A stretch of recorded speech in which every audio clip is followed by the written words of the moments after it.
গুরুত্বপূর্ণ দায়িত্ব পালন করতে আমরা এসেছি। আল্লাহ তার জন্য আমাদের জন্য রহমত বর্ষণ করছেন। আল্লাহর রহমত নিয়ে আমি এই ঘোষণাপত্র পাঠ করব।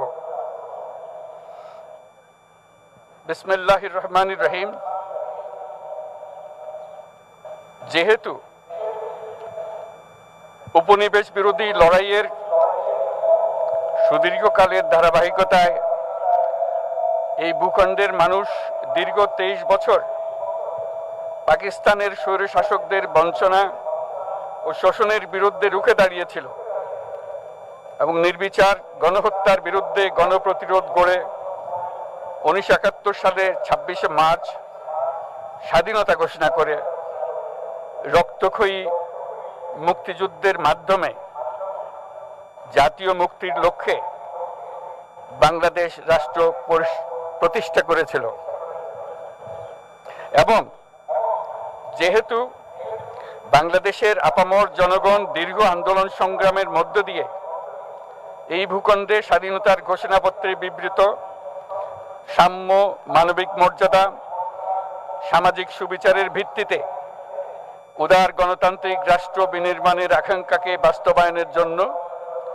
সর্বোচ্চ ত্যাগ স্বীকার করেছে, এবং যেহেতু স্বাধীন বাংলাদেশের 1972 সালের সংবিধান প্রণয়ন পদ্ধতি এর কাঠামোগত দুর্বলতা ও অপপ্রয়োগের ফলে স্বাধীনতা পরবর্তী আওয়ামী লীগ সরকার মুক্তিযুদ্ধের জন আকাঙ্ক্ষা পূরণে ব্যর্থ হয়েছিল এবং গণতন্ত্র ও রাষ্ট্রীয় প্রতিষ্ঠানগুলোর কার্যকারিতা ক্ষুণ্ণ করেছিল। এবং যেহেতু স্বাধীনতা পরবর্তী আওয়ামী লীগ সরকার স্বাধীনতার মূল মন্ত্র গণতান্ত্রিক শাসন ব্যবস্থার বিপরীতে বাকশাল নামে সাংবিধানিকভাবে একদলীয় শাসন ব্যবস্থা কায়েম করে এবং মত প্রকাশ ও বিচার বিভাগের স্বাধীনতা হরণ করে, যার প্রতিক্রিয়ায় 1975 সালের 7ই নভেম্বর দেশের সিপাহী জনতার ঐক্যবদ্ধ বিপ্লব সংগঠিত হয় এবং পরবর্তী সময়ে একদলীয় বাকশাল পদ্ধতির পরিবর্তে বহুদলীয় গণতন্ত্র, মত প্রকাশ ও বিচার বিভাগের স্বাধীনতা পুনঃপ্রবর্তনের পথ সুগম হয়। এবং যেহেতু 80-র দশকে সামরিক স্বৈরশাসনের বিরুদ্ধে দীর্ঘ 9 বছর ছাত্র জনতার অবিরাম সংগ্রামের মধ্য দিয়ে 1990 সালে গণ অভ্যুত্থান সংগঠিত হয় এবং 91 সনে পুনরায় সংসদীয় গণতান্ত্রিক শাসন ব্যবস্থার প্রবর্তন করা হয়। এবং যেহেতু দেশি বিদেশি চক্রান্তে সরকার পরিবর্তনের গণতান্ত্রিক প্রক্রিয়া ব্যাহত হওয়ায়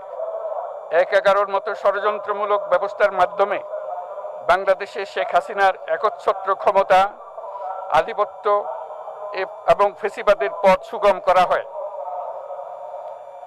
যেহেতু দীর্ঘ 16 বছরের ফেসিবাদী অগণতান্ত্রিক গণবিরোধী শাসন ব্যবস্থা কায়েমের লক্ষ্যে এবং একদলীয় রাষ্ট্র ব্যবস্থা প্রতিষ্ঠার অতি উগ্র বাসনা চরিতার্থ করার অভিপ্রায়ে সংবিধানে অবৈধ অগণতান্ত্রিক পরিবর্তন করা হয়,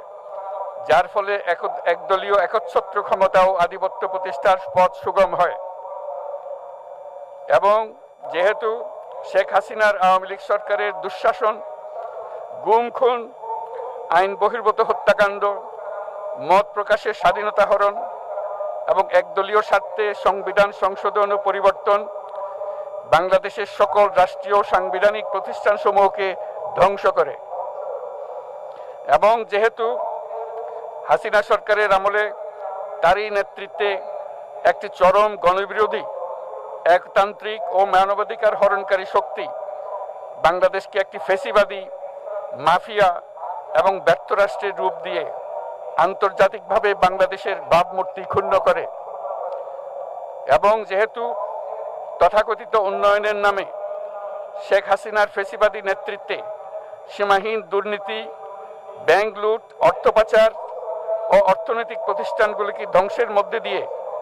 বিগত পতিত দুর্নীতিবাজ আওয়ামী লীগ সরকার বাংলাদেশ ও এর অমিত অর্থনৈতিক সম্ভাবনাকে বিপর্যস্ত করে তোলে এবং পরিবেশ, প্রাণ বৈচিত্র্য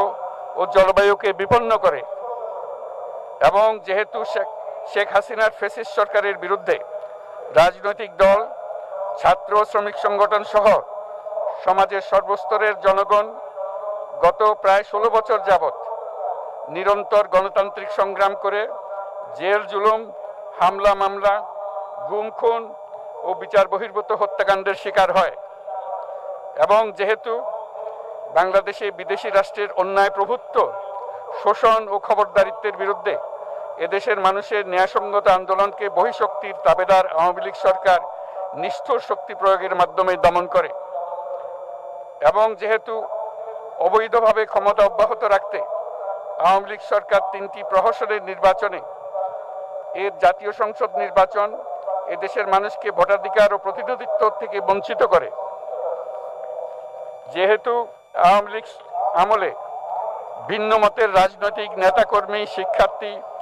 তরুণদের নিষ্ঠুরভাবে নির্যাতন করা হয় এবং সরকারি চাকুরিতে একচেটিয়া দলীয় নিয়োগ এবং কোটাভিত্তিক বৈষম্যের কারণে ছাত্র, চাকুরি প্রার্থী,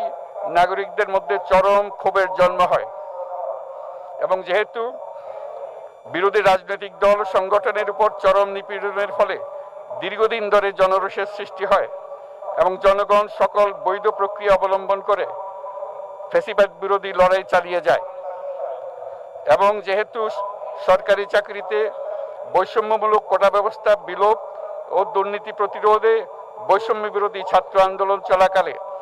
আওয়ামী লীগ সরকার কর্তৃক ব্যাপক দমন পীড়ন, বর্বর অত্যাচার, মানবতা বিরোধী হত্যাকাণ্ড চালানো হয়, যার ফলে সারা দেশে দলমত নির্বিশেষে ছাত্র জনতার উত্তাল গণবিক্ষোভ গণ অভ্যুত্থানের রূপ নেয় এবং যেহেতু ফ্যাসিস্ট শক্তির বিরুদ্ধে অদম্য ছাত্র জনতার অভ্যুত্থানে রাজনৈতিক দল, ধর্মীয়, সামাজিক, সাংস্কৃতিক, পেশাজীবী, নারী ও শ্রমিক সংগঠনসমূহ সমাজের সকল স্তরের মানুষ যোগদান করে এবং আওয়ামী ফ্যাসিবাদী বাহিনী রাজপথে নারী, শিশু সহ প্রায় 1000 মানুষকে নির্বিচারে হত্যা করে, অগণিত মানুষ পঙ্গুত্ব, অন্ধত্ব বরণ করে। আন্দোলনের চূড়ান্ত পর্যায়ে সামরিক বাহিনীর সদস্যগণ জনগণের গণতান্ত্রিক লড়াইকে সমর্থন প্রদান করে এবং যেহেতু অবৈধ শেখ হাসিনা সরকার পতন, ফ্যাসিবাদী ব্যবস্থার বিলোপ এবং নতুন রাজনৈতিক বন্দোবস্তের লক্ষ্যে বৈষম্য বিরোধী ছাত্র আন্দোলনের ডাকে জনগণ অসহযোগ আন্দোলন শুরু করে, পরবর্তী সময়ে 5ই আগস্ট ঢাকা অভিমুখে লং মার্চ পরিচালনা করে এবং ফ্যাসিবাদ বিরোধী আন্দোলনরত সকল রাজনৈতিক দল, ছাত্র জনতা তথা সর্বস্তরের সকল শ্রেণীর, পেশার, আপামর জনসাধারণ তীব্র আন্দোলনের চূড়ান্ত পর্যায়ে গণভবনমুখী জনতার উত্তাল যাত্রার মুখে ফ্যাসিস্ট হাসিনা 5ই আগস্ট 2024 তারিখে পদত্যাগ করে দেশ ছেড়ে পালিয়ে যেতে বাধ্য হয় এবং যেহেতু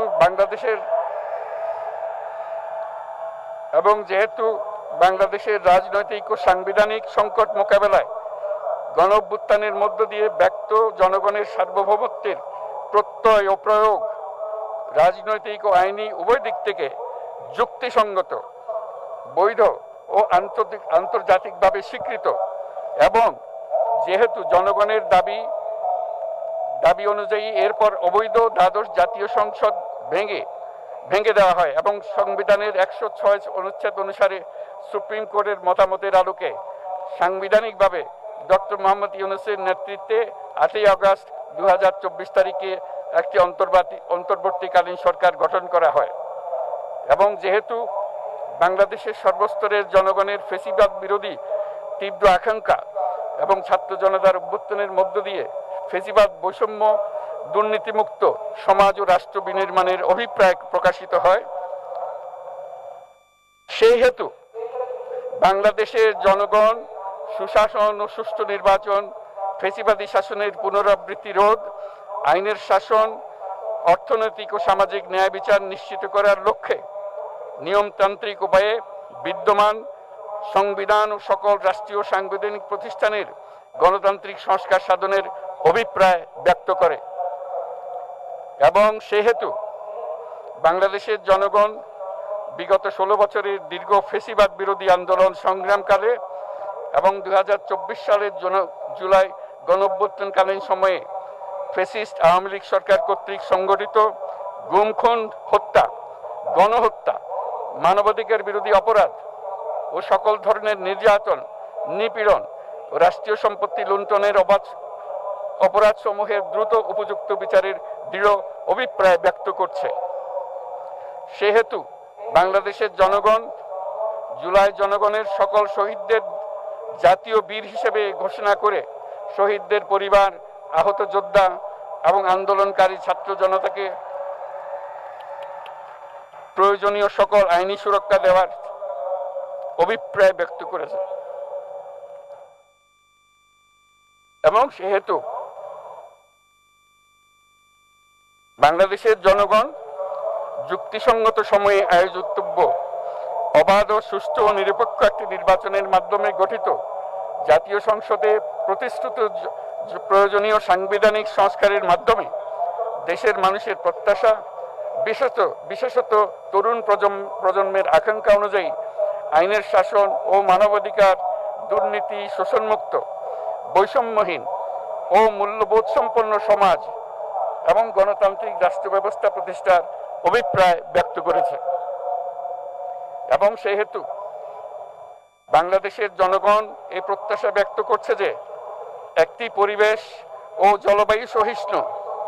অন্তর্ভুক্তিমূলক, টেকসই উন্নয়ন কৌশলের মাধ্যমে বর্তমান ও ভবিষ্যৎ প্রজন্মের অধিকার সংরক্ষিত হবে এবং সেহেতু বাংলাদেশের জনগণ এই অভিপ্রায় ব্যক্ত করছে যে ছাত্র গণঅভ্যুত্থানের 2024-এর উপযুক্ত রাষ্ট্রীয় সাংবিধানিক স্বীকৃতি প্রদান করা হবে এবং পরবর্তী নির্বাচনে নির্বাচিত সরকারের সংস্কারকৃত সংবিধানের তফসিলে এই ঘোষণাপত্র সন্নিবেশিত করা হবে এবং 5ই আগস্ট 2024 সালে গণঅভ্যুত্থানে বিজয়ী বাংলাদেশের জনগণের আকাঙ্ক্ষার প্রতিফলন হিসেবে এই ঘোষণা প্রণয়ন করা হলো। জাতির সার্বিক মঙ্গল কামনা করে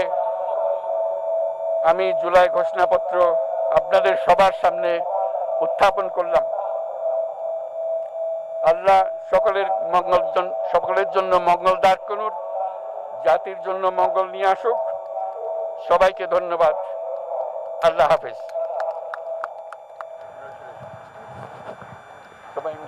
সম্মানিত সুধীবৃন্দ, ঐতিহাসিক জুলাই ঘোষণাপত্র পাঠ শেষ হলো। রাজনৈতিক নেতৃবৃন্দ সহ উপস্থিত সকলকে আন্তরিক ধন্যবাদ। মাননীয় প্রধান উপদেষ্টা অনুষ্ঠান স্থল ত্যাগ না করা পর্যন্ত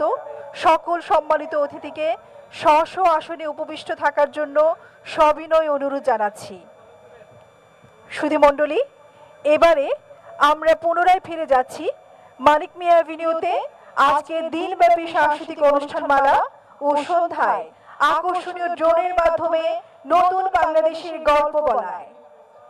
দেশের সকল নাগরিকের সুস্বাস্থ্য কামনা করছি। সবাইকে ধন্যবাদ। অসংখ্য ধন্যবাদ জানাচ্ছি। আমরা এতক্ষণ সরাসরি যুক্ত ছিলাম, শুনেছি আপনাদের যে সেই কাঙ্ক্ষিত জুলাই সনদ ত্যাগ না করা পর্যন্ত সকল সম্মানিত অতিথিবৃন্দকে নিজ নিজ আসনে উপবিষ্ট থাকার জন্য অনেকে প্রার্থনা করেছেন, এখনো all of you are requested to kindly keep yourself in your seats until the departure of the Honorable Chief Advisor.